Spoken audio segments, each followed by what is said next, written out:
Of you. माझं नाव आहे युगल पाटील. ही नवीन ज्ञानदीपची सिरीज आपण लॉन्च करत आहे. त्याचं आहे मिशन प्रिलिम बॅच आहे. ही एक नवीन इनोव्हेटिव्ह अप्रोच आहे how to understand prelim, how to tackle it. So ही स्टार्ट करण्याच्या आधी मी थोडीशी माझी इंट्रोडक्शन करतो. मी कन्झिक्युटिव्ह 4 प्रिलिम दिल्या होत्या. UPSCच्या कन्झिक्युटिव्ह 4ही प्रिलिम पास झालो होतो. 2020 मागच्या अटेम्प्टला मी इंटरव्ह्यूपर्यंत पण गेलो होतो. सो थोड्या मार्कांनी ते राहिलं फायनल सिलेक्शन. बट नऊ आता परत प्रिपेअर करायचं आहे आणि ही सिरीज पण आपण लॉन्च करतो आहे. तर 2018मध्ये मला one of the highest marks होते, 135.7 प्रिलिमला GSला.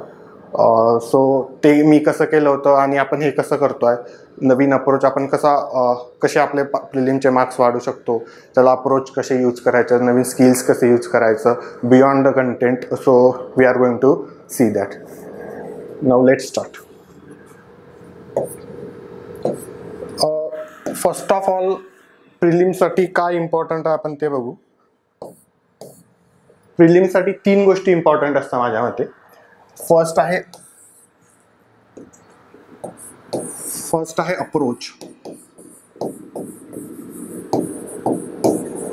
सेकंड आहे कंटेंट, म्हणजे तुमचंच नॉलेज, ठीक आहे. आणि थर्ड आहे स्किल्स. या तिन्ही गोष्टी इक्वली इम्पॉर्टंट आहे. आपण जास्त करून फक्त कंटेंटवर भर देतो. आपण खूप वाचतो, पण UPSC इतकी डायनॅमिक झाली की आपल्याला अजून जास्त इम्पॉर्टंट काय तर अप्रोच आणि स्किल्स. तर आपण या सिरीजमध्ये ह्या 2 गोष्टी जास्त बघणार आहे, अप्रोच आणि स्किल्स. बिकॉज तुम्ही कंटेंट कुठे पण वाचू शकता. You can read from anywhere because that lots of content are there in the market आणि चांगला कंटेंट अवेलेबल आहे. सो तो तुम्ही कुठे पण वाचू शकता. पण अप्रोच आणि स्किल्स हे तुम्हाला डेव्हलप करायचे आहे. तर मी सांगेल ते कसं डेव्हलप आपण करू शकतो. तर अप्रोचमध्ये 3 गोष्टी आहे. व्हॉट टू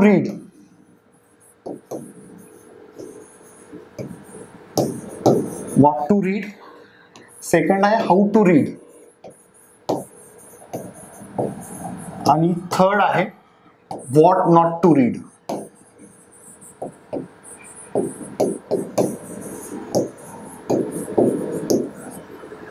आपण प्रिलिमच्या करंट अफेअर्समध्ये एवढं करंट अफेअर्स आहे की आपल्याला हे समजत नाही आपण काय वाचायला पाहिजे आणि ते कसं वाचायला पाहिजे आणि काय नाही वाचायला पाहिजे. हे पण तेवढंच इम्पॉर्टंट आहे की आपला वेळ वाचेल आणि आपलं इफेक्टिव्ह प्रिपरेशन होईल याच्यामुळे. सो आणि प्रोडक्टिव्ह यूज होईल आपल्या टाईमचा त्याच्यासाठी. सो व्हॉट टू रीड, आपण कोणती करंट अफेअर इम्पॉर्टंट आहे, कोणती नाही इम्पॉर्टंट आहे, परीक्षेच्या अकॉर्डिंगली त्याला कशी बघायची, याच्यासाठी हे what to read. How to read म्हणजे हॉरिझॉन्टली किती जायचं आणि व्हर्टिकली किती जायचं, म्हणजे त्या डेप्थमध्ये किती जायचं, आणि हॉरिझॉन्टली म्हणजे काय काय वाचायचं, हे त्याच्यासाठी आहे हाऊ टू रीड. आणि व्हॉट नॉट टू रीड म्हणजे खूप साऱ्या अशा गोष्टी आहे ज्या अनइम्पॉर्टंट असतात prelim. May be that important for the mains but not for the prelims. आणि काही गोष्टी आहेत not at all important. So we need to understand what to read and what not to read. आणि second important गोष्ट अशी आहे, ती आहे म्हणजे स्किल्स. हे अप्रोच जो होता तो प्रिपरेशनसाठी इम्पॉर्टंट आहे आणि स्किल्स जे आहे ते क्वेश्चन पेपर सॉल्व करण्यासाठी इम्पॉर्टंट आहे. खूप इम्पॉर्टंट आहे आजकालच्या, बिकॉज UPSC इतकी डायनामिक, इतके कॉम्प्लेक्स क्वेश्चन विचारत आहे which is out of the box, out of the question आहे, सिलेबसच्या बाहेर वाटतं आपल्याला. सो ते टॅकल कसे करायचे, त्याच्यासाठी आपल्याला काहीतरी स्किल्स इम्पॉर्टंट लागतं आणि त्याच्यात मल्टिपल स्किल्स आहे. आपण त्या मल्टिपल स्किल्स यूज करू शकतो. आपण ऑलरेडी खूप वेळेस ऐकलं आहे की elimination method. That elimination method ही वर्क करते फक्त in some context, not all context. So आपल्याला मल्टिपल मेथड पाहिजे. त्या मल्टिपल मेथडमुळे आपण हे कॉम्प्लेक्स क्वेश्चन, डायनामिक क्वेश्चन आपण सॉल्व्ह करू शकतो. सो त्याच्यात पहिलीच घेऊ आपण, जी सगळ्यांना माहिती आहे, इलिमिनेशन मेथड. सेकंड वन आहे एक्स्ट्रीम स्टेटमेंट असतात खूप सारे. आपण हे अप्लाय कसं करायचं हे नेक्स्ट एक क्वेश्चन घेऊ तेव्हा मी तुम्हाला सांगेलच. Extreme statement.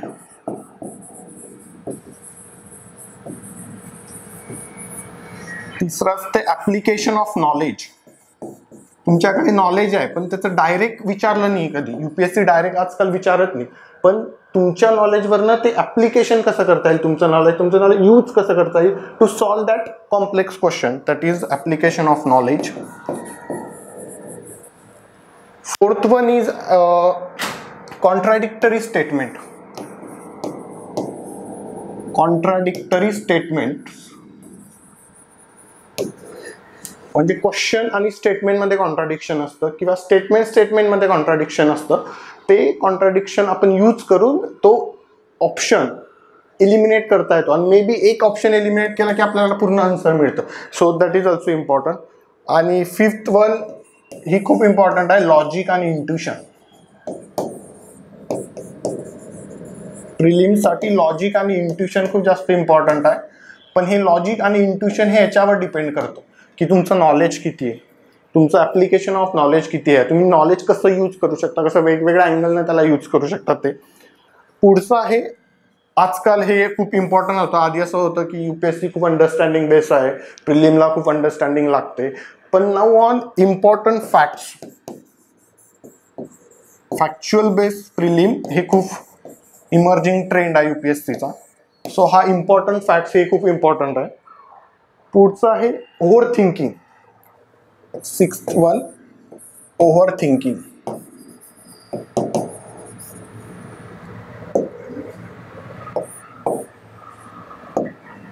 ओव्हर थिंकिंग नाही करायचं. म्हणजे खूप वेळेस असं असतं की पहिला क्वेश्चन वाचला की आपल्याला लगेच समजतं अरे हे आन्सर आहे, पण आपण त्याला ओव्हरथिंक करतो, हे का नाही, ते का नाही, हे का नाही, ते का नाही. मग 4 ऑप्शन्समध्ये आपल्याला वेगवेगळं वाटतं.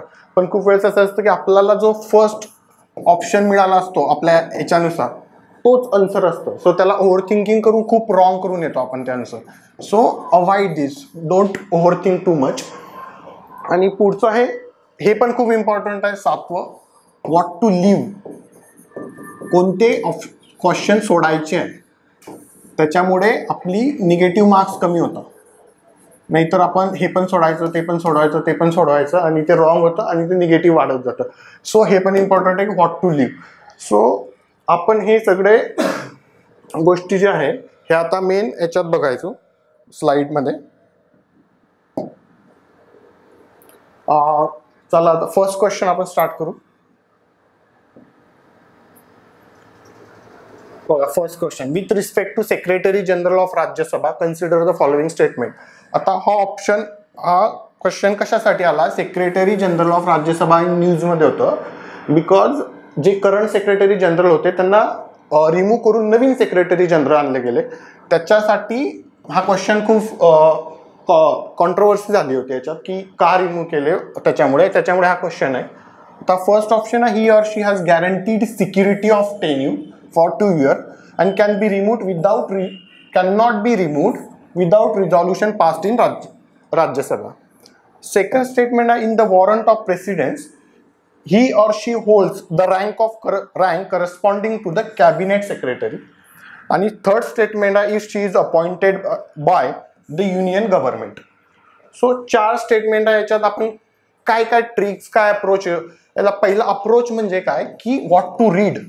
तर जर त्यांना रिमूव्ह केलं गेलं आणि ती इन्स्टिट्यूशन किंवा ते ऑफिस जर न्यूजमध्ये असलं तर it is our duty to read it comprehensively. म्हणजे तुम्ही तेवढ्या डेप्थमध्ये जायला पाहिजे जेवढं हॉरिझॉन्टली. तुम्ही जर फक्त लक्ष्मीकांतमधनं करणार असाल तर इट वॉन्ट वर्क नाऊ. कारण की लक्ष्मीकांतमध्ये फक्त एक स्टेटमेंट दिलं याच्यातलं, एकदम शॉर्टमध्ये दिलं. पण जर ती ऑफिस इम्पॉर्टंट आहे आणि ती न्यूजमध्ये आहे तर तुम्ही व्हर्टिकली पण अभ्यास केला पाहिजे. म्हणजे त्याच्यात थोडं डीपमध्ये जायला पाहिजे. त्याच्यासाठी नेट हा खूप इम्पॉर्टंट सोर्स आहे. सो रेफरिंगसाठी हा झाला अप्रोच. आता याच्यात आपण आपले स्किल्स कसे यूज करू शकतो. आता याच्यात फॅक्च्युअल आहे, फॅक्ट बेस आहे आणि हे थोडं अंडरस्टँडिंग बेस्ड आहे. ठीक आहे. सो फर्स्ट बघू आपण. तर याच्यात आपण आपला एक्स्ट्रीम स्टेटमेंट यूज करू शकतो. बिकॉज याच्यात एक्स्ट्रीम हे एक ॲडमिनिस्ट्रेटिव्ह ऑफिस आहे, secretary general administrative officer. Sir याच्यात रिमूव्ह म्हणजे याला रिझॉल्युशन लागतं आहे राज्यसभेचा, तर हे खूप मोठं एक्स्ट्रीम स्टेटमेंट आहे. Because it is not a constitutional office but it is an administrative post आहे किंवा ॲडमिनिस्ट्रेशन सांभाळत आहे. तो हे आपण इलिमिनेट करू शकतो बिकॉज ऑफ एक्स्ट्रीम स्टेटमेंट. दोन एक्स्ट्रीम गोष्टी याच्यात, एक तर राज्यसभाचं रिझॉल्युशन आणि सेकंड 2 year टेन्यूर.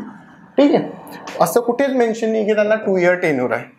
ठीक आहे. सेकंड ही खूप फॅक्च्युअल बेसिस आहे म्हणून हे आपण नंतर बघू. आणि थर्ड बघायचं, ही is appointed by the union government. आता हे नॉलेज, इथं आपलं ऍप्लिकेशन ऑफ नॉलेज होतं. जर तुम्ही व्यवस्थित रीड केलं असेल तर सेक्रेटरी जनरल ऑफ राज्यसभा और even Lok Sabha is appointed by the presiding officer of the house. आणि प्रिसाइडिंग ऑफिसर कोण असतं? लोकसभामध्ये स्पीकर आणि राज्यसभामध्ये chairman. So presiding officer of the house appoint करतो. Generally appoint normal in non official term union गव्हर्नमेंटच करतं, पण इन ऑफिशियली तुम्ही बघितलं तर ही इज अपॉइंटेड और she is appointed by the presiding officer of the house. So third statement is wrong, first statement is wrong.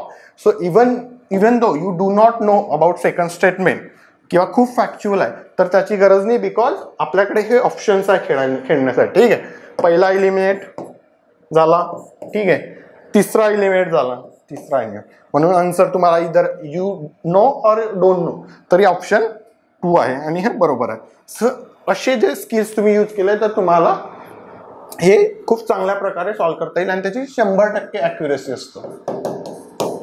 ठीक आहे, पण multiplication of knowledge, multiplication of your skills should be apply here.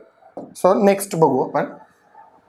Next आहे, consider the following statement with respect to national security adviser, NSA office. ठीक आहे,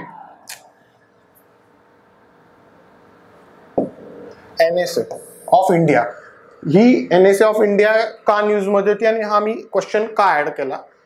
first of की NSA meet झाली होती अफगाणिस्तानवर इंडियामध्ये. ठीक आहे, दिल्लीमध्ये.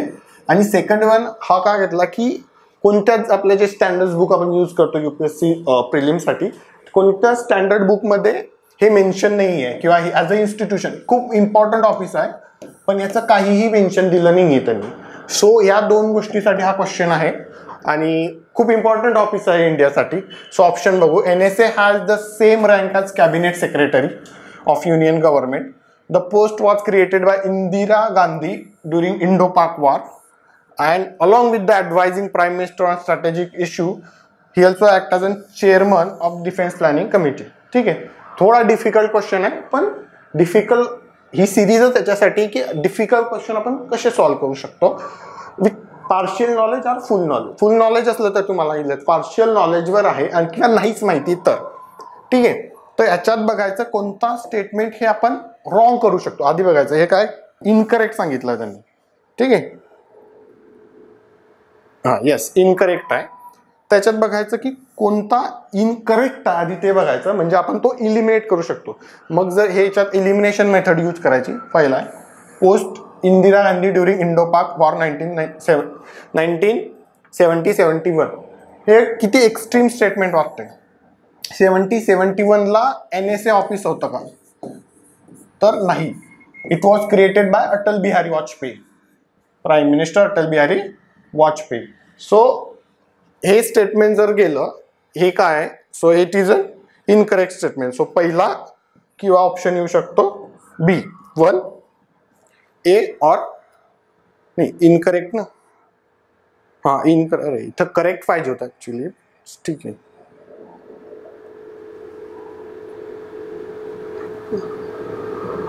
ठीक आहे इनकरेक्ट ना. हा सो हे तुमचं इनकरेक्ट झालं. आता बघायचं पहिलं स्टेटमेंट.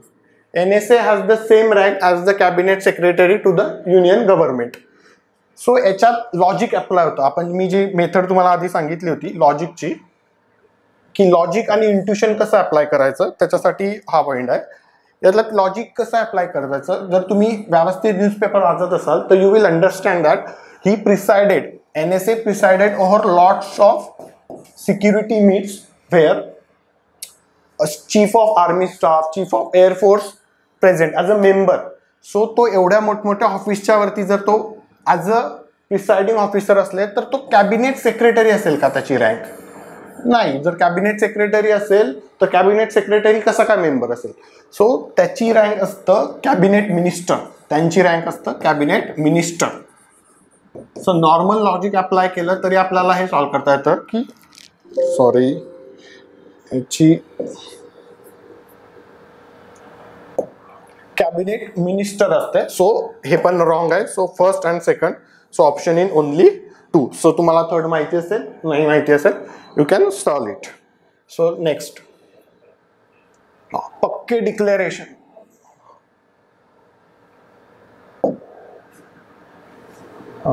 नेक्स्ट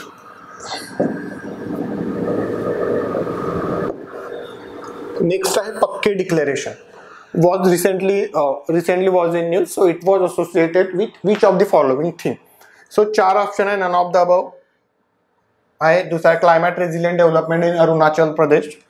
दुसरा आहे conservation of forest on north eastern states of India.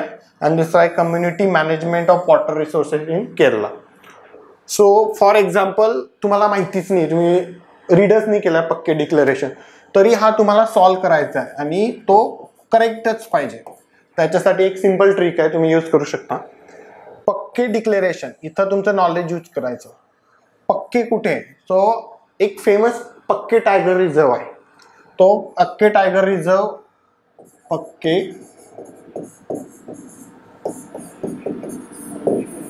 Tiger reserve, पक्के टायगर रिझर्व हा अरुणाचल प्रदेशमध्ये.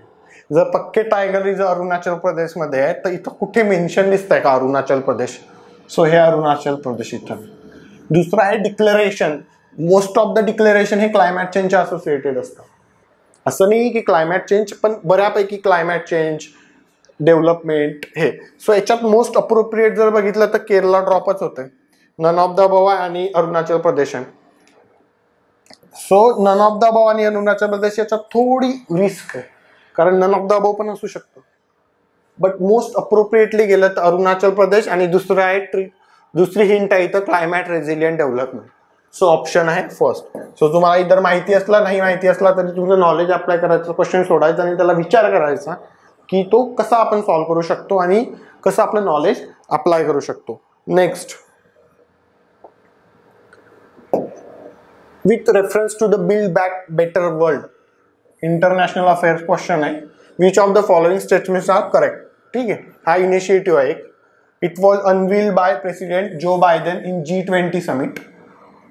It is an alternative to Belt and Road Initiative and it is primarily based on the government led funding. ठीक आहे, याच्यातलं correct शोधायचं आपल्याला काय. So for example तुम्हाला हे माहिती नाही आहे बिकॉज तुम्ही रीडच नाही केलं आहे. नॉर्मली आपण सोडून देऊ की तुम्ही रीड नाही केला आहे किंवा सुटून घेऊ, तरी हे कसं सॉल्व्ह करायचं, किंवा तुम्हाला पार्शियल नॉलेज आहे याचं, तरी हे 100% कसं सॉल्व्ह करायचं, त्याच्यात थोडेसे स्किल्स यूज करू शकता तुम्ही. त्याच्यात मोस्ट इम्पॉर्टंट स्किल आहे कॉन्ट्राडिक्टरी स्टेटमेंट ओळखायचं. कॉन्ट्राडिक्शन, ठीक आहे. आता कॉन्ट्राडिक्शन हे कसं ओळखू शकतो आपण, तर it is an US G20 समिटमध्ये हा केला आहे आणि तो alternative to belt and road initiative. G20 मध्ये कोण येतं? चायना आहे, ठीक आहे, रशिया आहे. सो चायना आणि रशिया आहे, तर ते US लेड जो प्रोजेक्ट आहे त्याला सपोर्ट करतील का? मोस्ट ऑफ द टाइम नाही करणार, ठीक आहे. आणि चायना तर बिलकुल नाही करणार, because it is a alternative provide करता येते दुसऱ्या कंट्रीला. Why you want to lose for their project. So याच्या दोन्हीमध्ये कॉन्ट्राडिक्शन आहे, ठीक आहे. तिसरं कॉन्ट्राडिक्शन आहे की बिल्ड बॅक बेटर आणि US प्रेसिडेंट आणि हे गव्हर्नमेंट लेड फंडिंग, ठीक आहे. दोन कॉन्ट्राडिक्शन. बघा कॉन्ट्राडिक्शन कसं ओळखायचं वेगवेगळ्या स्टेटमेंटमध्ये, जर तुम्हाला नाही माहिती आहे तर. सो पहिलं स्टेटमेंट G20 आहे, पण आपण त्याची जी थीम वाचली बिल्ड बॅक बेटर वर्ल्ड, म्हणजे हा इन्फ्रास्ट्रक्चर डेव्हलपमेंटचा प्रोजेक्ट आहे, त्याच्या नावावरनं समजते, म्हणजे हा याला अल्टरनेटिव्ह असू शकतो, ठीक आहे. मग हा अल्टरनेटिव्ह आहे तर म्हणजे हा राईट स्टेटमेंट आहे. जर सेकंड राईट आहे तर आपल्या हा गेला, ठीक आहे. मग आता दोन बघायचं आहे, जर हे याला कॉन्ट्राडिक्टरी आहे तर इधर ही राईट असेल इधर हे राईट असेल. जर आपण हे राईट पकडलं it must be wrong. So जर फर्स्ट रॉंग आहे आणि करेक्ट शोधायचं आपल्याला, फर्स्ट रॉंग आहे, ठीक आहे, हे पण गेलं. सो 2 and 3 and 2 and 3 आला, 2 and 2 and 3. सो ठीक आहे, थर्ड बघायचा थर्ड याच्यात पण कॉन्ट्राडिक्शन आहे, US प्रेसिडेंट आणि गव्हर्नमेंट लेड फंडिंग. US काय हे लिबरल कंट्रीज आहे, निओ लिबरलिझम फॉलो करतं US. जर तुम्हाला निओ लिबरलिझम माहिती तर private sector it is at dominant stage. So हे प्रायव्हेट लेड फंडिंग आहे rather than government led funding. So हे येईल रॉंग. सो ऑप्शन आहे 2. ठीक आहे. Next, with respect to recently concluded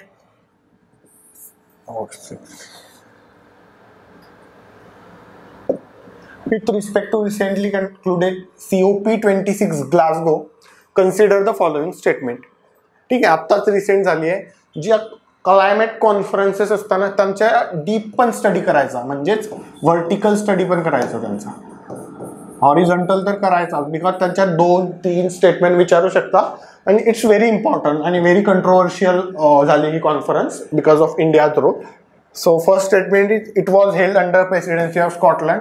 तुम्हाला हे माहिती पाहिजे, याच्यात अप्रोच पण खूप इम्पॉर्टंट आहे, because what to study, how to study जे आपण म्हटलो आहे ते अप्रोच असा की तुम्हाला हे माहिती पाहिजे की जर ही इम्पॉर्टंट कॉन्फरन्स आहे तर ती कुठे झाली, त्याची प्रेसिडेन्सी कोणी हेल्ड केली. फॉर एक्झाम्पल असतील G20 असतील, G7 असेल, ब्रिक्स असतील, या ज्या इम्पॉर्टंट कॉन्फरन्सेस किंवा यांच्या समिट होत आहे, हे जी प्रेसिडेन्सी कोण आहे त्या इयरची, आणि UPSC तसे क्वेश्चन विचारले गेले आहे.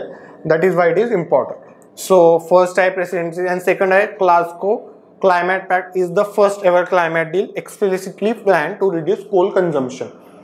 तर कोल कन्झम्पशनवर तुम्ही नॉर्मल जरी रीड केला पेपर, नॉर्मल पेपर जरी हेडलाईन रीड केलं तरी तुम्हाला हे आन्सर देता येईल की yes it is mostly related with oil, coal आणि fossil fuel. You can say fossil fuel consumption कमी करण्यासाठी होतं आणि त्याच्यासाठी ही समिट होती. So statement second is right.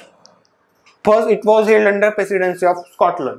जर तुम्ही हे रीड नाही केलं तर इथं येतं 50-50 चान्सेस. ठीक आहे, जे आपण फेस करतो UPSC सिरीज, UPSCचा पेपर देताना खूप सारे क्वेश्चन येतात की तुम्हाला 50-50 जर हे आहे, एक माहिती असतं दुसरं नाही माहिती असतं, मग 50-50. फॉर एक्झाम्पल इथं मग ओनली 1 येईल किंवा मग बोथ येईल. ठीक आहे, हे ऑप्शन येतं. मग 50, मग इथं काय करायचं.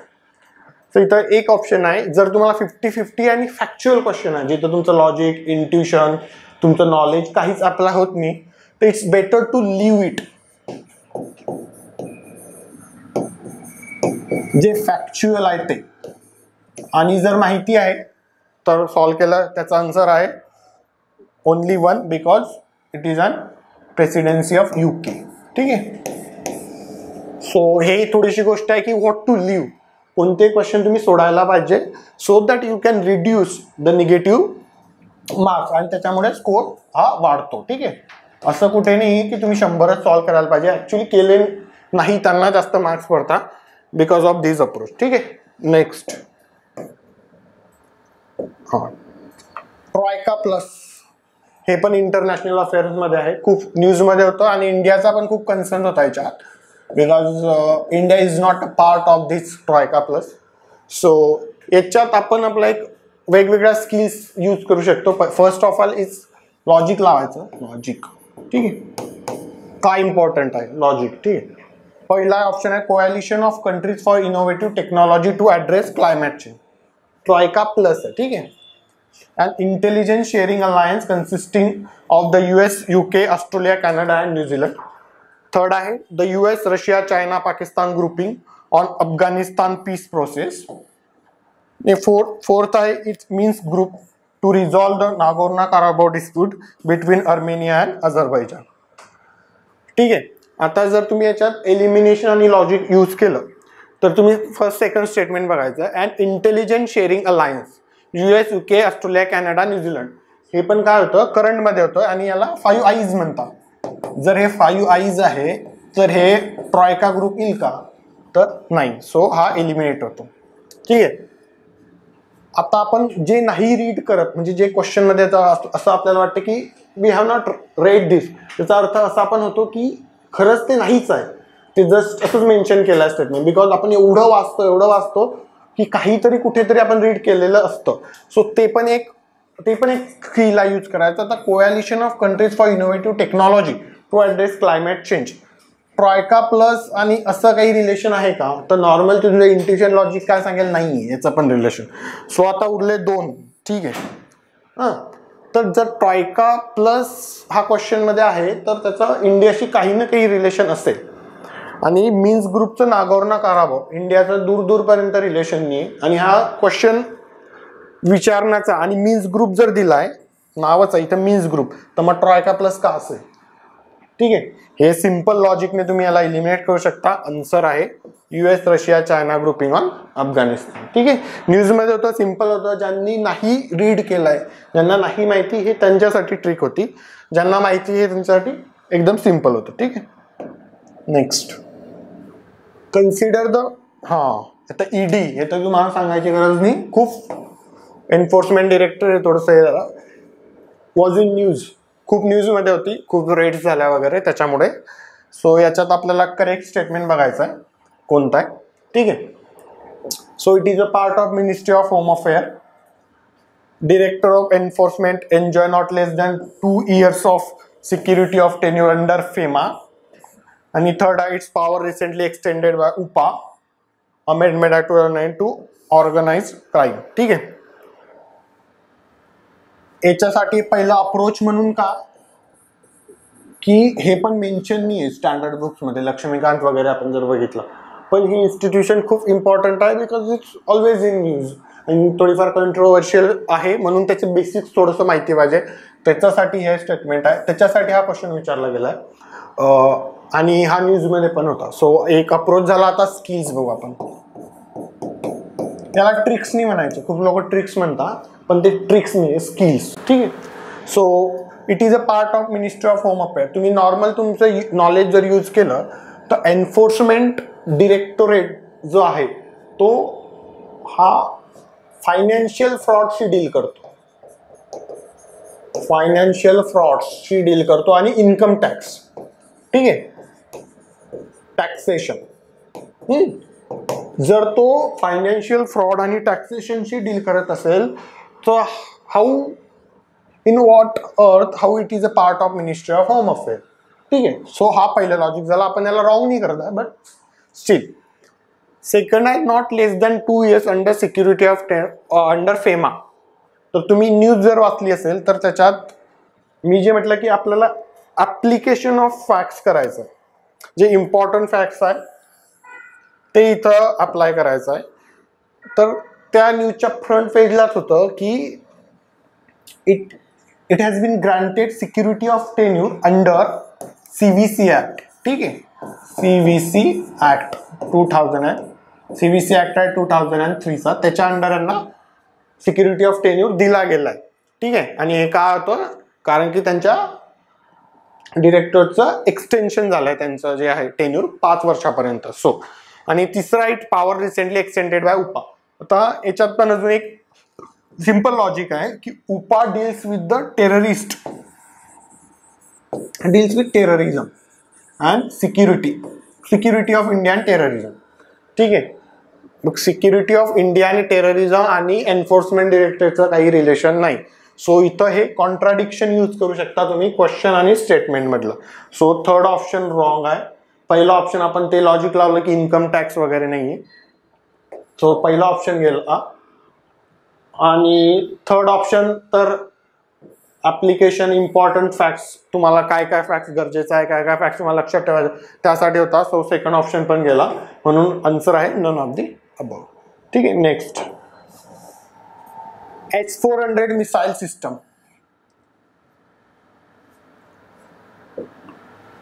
S-400 मिसाईल सिस्टम ही खूप न्यूज मध्ये होती.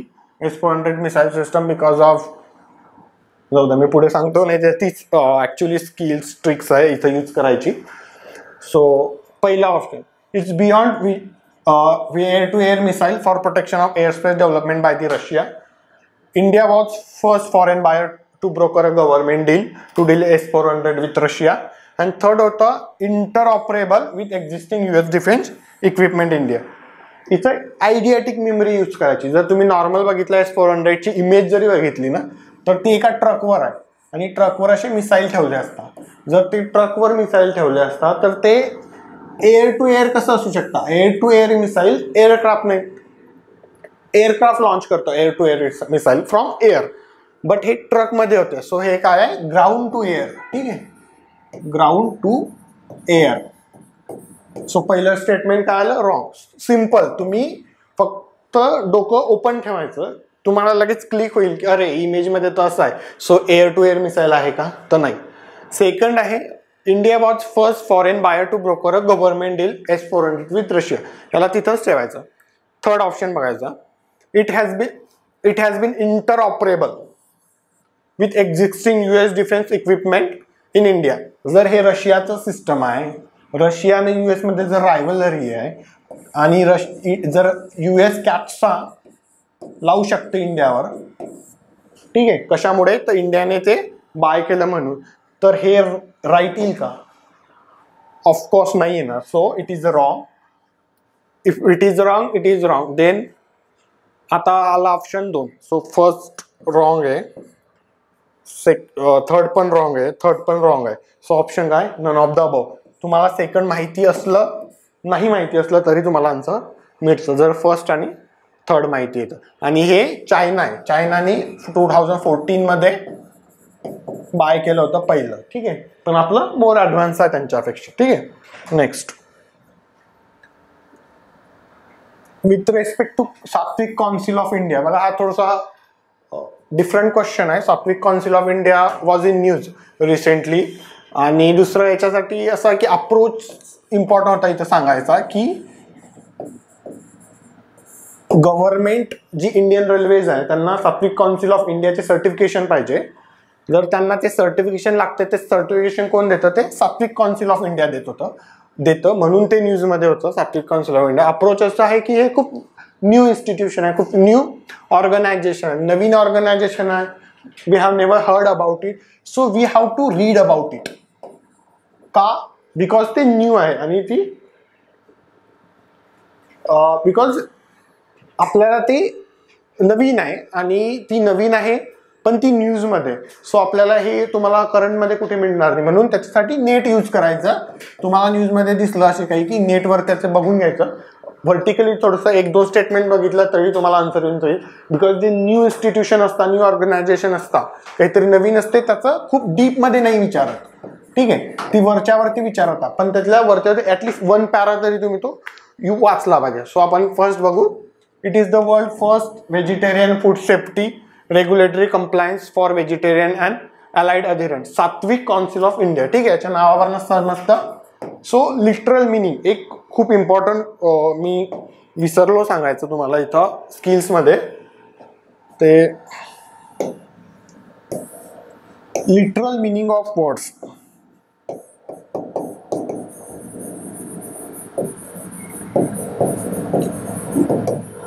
जो लिटरल मिनिंग असतो त्या वर्डचा, तुम्ही जर नॉर्मली सायंटिफिक टर्म्स बघितल्या किंवा टेक्नॉलॉजिकल टर्म बघितल्या, त्यांचा जर तुम्ही लिटरल मिनिंग अंडरस्टँड करू शकले तर त्याच्यावरनं पण तुम्हाला हे आन्सर इझिली सॉल्व्ह करता येतं. सो इथं जर सात्विक, तुम्हाला तर माहिती आहे सात्विक म्हणजे काय, आपलं व्हेजिटेरियन असतं. So first statement might be right, might not be right. ठीक आहे, आता it is a government regulatory body of food safety regulation and quality management sector. तर आपल्याकडे तुम्ही इथं नॉलेज तुमचं यूज करायचं. तुम्हाला माहिती असेल, तुम्ही you have read about FSSAI. ठीक आहे, ही इन्स्टिट्यूशन आहे आपल्या फूड रेग्युलेशनसाठी, food regulation and quality and safety. ठीक आहे, जर ही आहे ऑलरेडी, तर ही का असेल आणि अशी गव्हर्नमेंटची कोणती, गव्हर्नमेंट हा इम्पॉर्टंट पॉईंट आहे इथं, गव्हर्नमेंट. सो हे एक्स्ट्रीम स्टेटमेंट होऊन जातं. ठीक आहे, सो हे जर एक्स्ट्रीम स्टेटमेंट झालं तर हे आलं wrong. First might be right, might not be right. जर आपण सात्विक काउन्सिल बघितला आणि व्हेजिटेरियनवर तुम्ही जर भर बघितला तर कोणत्या कंट्रीचा आहे, especially from 2014. So it is India. आणि आपल्याकडे व्हेजिटेरियनचं कल्चर आहे आधीपासून, एन्शियंट मेडायवल इंडियापासून. ठीक आहे, सो जर हा क्वेश्चन असा आहे की 50-50% राईट का रॉंग येऊ शकतो, because it is government regulatory body, हा आपण ते एलिमिनेट करू शकतो, पण हा थोडा इश्यू येऊ शकतो. सो ज्यांना रेस घ्यायची ते याच्यात रेस घेऊ शकता. मी असतो तर मी नक्कीच घेतली असती की व्हेजिटेरियन आहे, इंडियाची कल्चर आहे, इंडियाचं कझिन आहे पहिल्यापासून व्हेजिटेरियन, तर इंडियातच असेल अशी council. So first right, so only 1. ठीक आहे, next. Kaiser A Hind recently seen on in news. As a content wise important आहे, पण याच्यात इम्पॉर्टंट होतं मला सांगायचं तुम्हाला ह्या क्वेश्चन याच्यासाठी की व्हॉट टू लिव्ह, कोणते क्वेश्चन सोडायचे. ठीक आहे, तर त्याच्यात दोन गोष्टी असतात. जर ते पूर्ण फॅक्च्युअल आहे, ठीक आहे, कोणते क्वेश्चन म्हणजे तुम्हाला येत असलं सोडायचं नाही म्हणतात. जर येत नाही तुम्ही रीड नाही केलाय तर. आणि दुसरं म्हणजे त्याच्यात कोणतंच स्किल्स अप्लाय नाही होऊ शकत. आपण जे एवढे 7-8 स्किल्स बघितले, जर ज्या क्वेश्चन मध्ये एकदम फॅक्च्युअल आहे 100%, 100%, आणि त्याच्यात कोणतंच स्किल्स आपण अप्लाय करू नाही शकत आहे, तर हा क्वेश्चन तो तसे क्वेश्चन लिव्ह करायचे. आणि ज्यांना येतं, ज्यांनी व्यवस्थित न्यूजपेपर वाचलाय त्याला हे येईलच. कैसर ए Hind which was recently in news, तर त्याचा आन्सर आहे अरुणाचल प्रदेश. सो हा क्वेश्चन याच्यासाठी होता. अरुणाचल प्रदेश स्टेट बटरफ्लाय त्यांनी रिसेंटली अनाऊन्स केलं की त्याला नाव आहे कैसर ए हिंद. तर हा क्वेश्चन याच्यासाठीच होता की काय आपण सोडायचं किंवा काय सोडलं पाहिजे. सो ठीक आहे, नेक्स्ट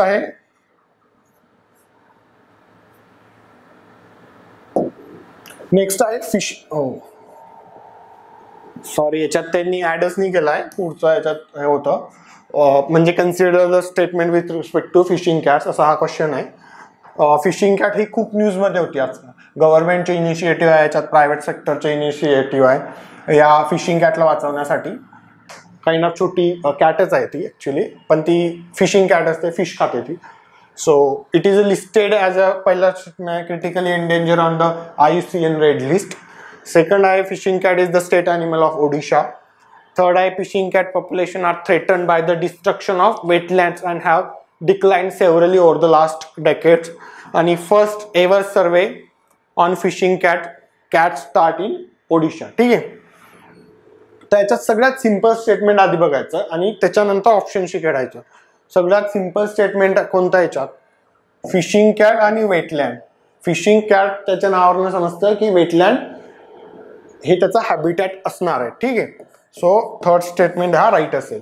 जर बाकीचे टफ वाटताय तर करेक्ट कोणता आहे, करेक्ट शोधायचे आहे तर राईट. सो ऑप्शनशी खेळायचं इथे लगेच, बाकीचे नाही वाचले तरी चालेल. ठीक आहे, सो याच्यात कोणकोणतं येऊ शकते, एक तर हे येईल, एक तर हे येईल. 3 याच्यात आहे, 3 याच्यात आहे. ठीक आहे, आता 4 याच्यात पण आहे, 4 याच्यात पण आहे, 2 नाहीच आहे कुठे. ठीक आहे, मग आपल्याला काय सर्च करायचं आहे, फक्त 1. म्हणजे इथं तुमची ओव्हर थिंकिंग वाचते आणि डिफिकल्टी कमी होते आणि टाइम मॅनेजमेंट होतो. मोठा क्वेश्चन आहे तर आपण टाइम वाचू शकतो, मोठा आणि डिफिकल्ट क्वेश्चन. ठीक आहे, सो आपण बाकीचे क्वेश्चन व्यवस्थित त्याला अनालाइज नाही करायचा, त्याचा विचार नाही करायचा. जे सिम्पल स्टेटमेंट आहे त्याला बघायचं. जर तुम्हाला माहिती आहे critical that is different thing. हे ज्यांच्यासाठी सांगतोय त्यांना माहिती नाही. सो थर्ड स्टेटमेंट जर बघितलं आपण तर थर्ड राईट जर आहे तर मग हे 2च ऑप्शन होतं. ऑप्शनशी जर खेळलो आपण व्यवस्थित मग 1 बघायचं फक्त. It is listed as critically endanger on IUCN red list. ठीक आहे, आता याच्यात येतं तुम्हाला फॅक्ट्स. जे फ्लोरा अँड फौना इम्पॉर्टंट आहे की न्यूजमध्ये आहे त्यांचं तुम्ही IUCN स्टेटस बघितलं पाहिजे, एवढं इम्पॉर्टंट आहे. सो जर त्याच्यासाठी ते बघितलं पाहिजे तर हे आहे वल्नरेबल, त्याची फॅक्ट आहे.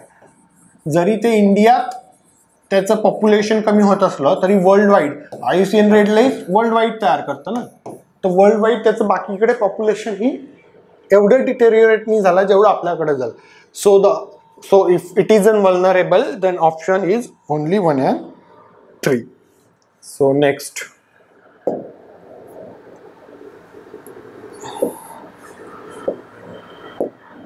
नेक्स्ट आहे with respect to transfer of high court जजेस which of the following statement are correct. तुम्ही म्हणाल हे कसं आलं, तर आता मद्रास हायकोर्टचे जे जज होते चीफ जस्टिस त्यांना रिमूव्ह केलं, त्यांचं ट्रान्सफर केलं सॉरी, आणि त्याच्यामुळे कंट्रोवर्सी झाली होती खूप मोठी की ट्रान्सफर नको करायला वगैरे. आपल्याला त्याच्यात नाही जायचं आहे, आपल्याला बघायचं आहे की त्याच्या रिगार्डमध्ये काय. तर अप्रोच कसा आहे याच्यात, जो टॉपिक हा न्यूजमध्ये आहे त्याचं थोडं तुम्ही डीपमध्ये गेलं पाहिजे वाचायला. म्हणजे जर तुम्ही फक्त लक्ष्मीकांत बघितलं तर दॅट इज नॉट इनफ. ठीक आहे, सो त्याच्यात थोडं डीपमध्ये वाचायला पाहिजे आणि त्याला थोडंसं फोकस करायला पाहिजे की जेणेकरून जर त्याच्यावर फॅक्च्युअल बेस काही क्वेश्चन आला तर वी वॉन्ट इनकरेक्ट आहे. ठीक आहे. सो फर्स्ट स्टेटमेंट आहे, it is a institutional mechanism to impose punishment over erring जजेस ऑफ हायकोर्ट. इरिंग जजेस याचा मिनिंग आहे की करप्ट किंवा जे व्यवस्थित त्यांची ड्युटी नाही करत आहेत त्यांच्यासाठी. ठीक आहे. आणि सेकंड आहे, judicial review does not apply in the transfer of जजेस. ठीक आहे. आता institutional mechanism to impose punishment. So transfer करणं हा कधीच मेकॅनिझम नसतं.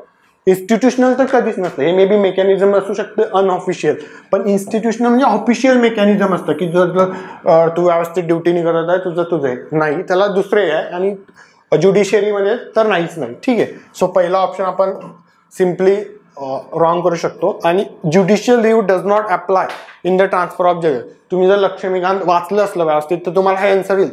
पण लेट्स टेक आपण पकडू की तुम्ही नाही वाचलंय. ठीक आहे. मग याला कसं सॉल्व्ह करायचं, तर याला पण आपण सॉल्व्ह करू शकतो. नाही वाचलाय, not apply to the transfer of जजेस. तुम्ही जर नॅचरल जस्टिस नावाचा डॉक्ट्रिन माहिती असला तर तुम्ही हे सॉल्व्ह करू शकता. नॅचरल जस्टिस डॉक्ट्रिन काय सांगतो की जर तुमचा काहीतरी इश्यू असला, तुम्हाला असं वाटतंय की तुमचे राईट्स व्हायोलेट झालाय किंवा तुमच्यासोबत काहीतरी रॉंग झालाय, तर तुम्ही you are going to secure justice. आणि कुठे, तर ते हायकोर्ट, सुप्रीम कोर्ट वगैरे. सो तुम्ही हे नॉर्मल लॉजिक पण लावलं तर नॉट अप्लाय ट्रान्सफर ऑफ जजेस ही खूप मोठी गोष्ट आहे, ट्रान्सफरिंग ऑफ जजेस. सो त्याचं अप्लाय होईल का नाही, नॉर्मल लॉजिक होईल. पण कोण करू शकतं, जो स्वतः जो ॲग्रीड पर्सन आहे ना तोच करू शकतो. So not apply, no. So none of the above किंवा निदर. ठीक आहे. तुम्हाला माहिती असलं, नाही माहिती असलं, थोडंसं नॉलेज अप्लाय करा, थोडंसं इकडचं व्यवस्थित लॉजिक अप्लाय करा. ओव्हर थिंकिंग नाही करायचं. प्रॉपर वर्ड्स वाचायचे, त्याच्यातल्या प्रत्येक वर्डचा काहीतरी मिनिंग आहे, त्याच्यावरनं तुम्ही ते सॉल्व्ह करू शकता. आता आहे second, consider the following statement with respect to antibiotics. आता हा क्वेश्चन याच्यासाठी विचारला गेला अँटीबायोटिक्स, बिकॉज याच्यावर नवीन स्टडी आला होता की अँटीबायोटिक्सचं जे रेझिस्टन्स आहे ते वाढत चाललंय. Because we are taking off the table antibiotics, म्हणजे ज्याची गरजेच नाही ते पण आपण अँटीबायोटिक्स देतो, त्याच्यामुळे हा क्वेश्चन आहे. आणि दुसरा अप्रोच याच्यासाठी होता, अप्रोच आहे की सायन्स खूप विचारतात ॲक्च्युली रिसेंटली UPSC, तर ते सायन्ससाठी अप्लाइड सायन्स एस्पेशली, त्या अप्लाइड सायन्ससाठी हा क्वेश्चन होता. It fight against the bacterial infection in both human and animal. It is an effective weapon against endemic flu. आणि थर्ड होता, हा फॅक्च्युअल मुद्दाहून टाकलेला मी, penicillin was the first antibiotic develop by Alexander Fleming. आतापर्यंत UPSC करणारे पोर असे फॅक्ट्स करायचे नाही, पण असे फॅक्ट्स आजकाल खूप विचारले जात आहे. सो त्याच्यासाठी मुद्दाहून टाकला होता की आपण अप्रोच कसा पाहिजे अभ्यास करायला. So it fights again bacterial infection. So antibiotics आपल्याला माहिती आहे हा बॅक्टेरियल इन्फेक्शनशी लढतो. सो पहिलं स्टेटमेंट राईट असेल, बोथ ह्युमन अँड ॲनिमल. ठीक आहे. It is an effective weapon against endemic flu. आता इथं नॉलेज कसं यूज करायचं, तुम्हाला समजा माहिती नाहीये फ्लू काय आहे. फ्लू हा व्हायरल असतो आणि antibiotics does not work on viruses. ठीक आहे. Because it required host to survive and grow. So antibiotics apply नाही होत. सेकंड गेलं. फर्स्ट आणि थर्ड तुम्हाला फॉर एक्झाम्पल थर्ड आहे माहिती नाही आहे, खूप फॉक्ट आहे, मग ऑप्शनशी खेळायचं. तर ऑप्शन फर्स्ट आहे, फर्स्ट आणि फर्स्ट. ठीक आहे. आणि third. So penicillin first antibiotic.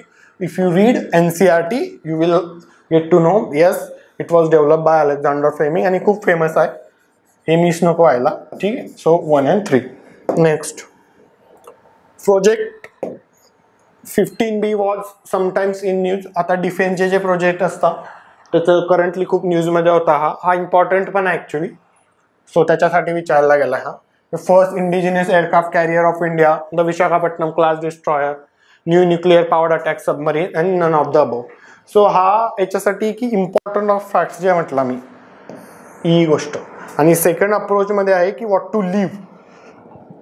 जर असे क्वेश्चन जे असतात त्याच्यात आपण स्किल्स कमी यूज करू शकतो, त्याच्यात आपलं नॉलेज यूज कमी करू शकतो, पण त्याला फॅक्ट्स इम्पॉर्टंट माहिती पाहिजे. जर तुम्हाला फॅक्ट्स माहिती तर त्याचा आन्सर मिळेल. नाही तर दुसरा आहे अप्रोच मध्ये व्हॉट टू लिव्ह. जर तुम्हाला माहितीच नाही, हे असे क्वेश्चन इधर यू नो और डोंट नो. सो याचा उत्तर आहे, जर फॅक्ट माहिती असलं तर नवीन विशाखापट्टणम क्लास डिस्ट्रॉयर आहे, तो नवीन लॉन्च केला गेला आणि सॉरी नेव्हीमध्ये त्याचं हे झालं. सो त्याच्यामुळे हा सेकंड ऑप्शन आहे B. Next, recently Delhi declaration has been in news. आता ही पण खूप न्यूज होते आणि खूप इम्पॉर्टंट गोष्ट आहे Delhi declaration. Associated with which of the following. ठीक आहे. Regional security dialogue on Afghanistan hosted by India, international solar alliance declaration to advance solar power in health sector, BIMSTEC declaration on कोविड-19 वॅक्सिन कोऑपरेशन आणि central Asian Indian dialogue on energy cooperation. थोडासा tricky question आहे, कारण की सगळेच option बरोबर वाटू शकतात अशा टायमाला जर तुम्हाला माहिती नाही आहे तर. तर दिल्ली डिक्लेरेशन मी जे म्हटलं की NSA ची मीट झाली होती तेव्हा हे दिल्ली डिक्लेरेशन साईन केलं गेलं NSAच्या मीटवर. तर NSA ची मीट कशावर झाली होती? दिल्लीमध्ये. ती झाली होती अफगाणिस्तानवर. ठीक आहे, समजलं. सो जर ती अफगाणिस्तानवर झाली होती, ती NSA जर मीट होती तर ते काय, तर regional security dialogue hosted by India. आणि जर तुम्हाला हेच माहिती नसलं NSA वगैरे, म्हणजे तुम्ही नॉलेज अप्लाय कर, बेटर टू लिव्ह इट. ठीक आहे, नाहीतर असं तुम्ही यूज करू शकता. पण एवढं एक्सपेक्टेड आहे की तुम्ही ज्या हेडलाईन्स आहेत त्या तरी रीड करा. जरी तुम्ही ॲटलिस्ट हेडलाईन्स तरी रीड केली असली तरी हे आन्सर तुम्ही इझिली सॉल्व्ह करू शकता. ठीक आहे. ठीक आहे, थँक्यू. हा ही सिरीजचा पहिला पार्ट होता. आपण पुढे पण ही सिरीज चालवणार आहे. प्रत्येक 3 दिवसाला आपले 15 MCQ असणार आहे. More emphasis on the approach and skills rather than content. You can read content from anywhere, but here आपल्याला अप्रोच आणि स्किल्स करायचे आहे to how to tackle the dynamic and complex question. ठीक आहे, थँक्यू.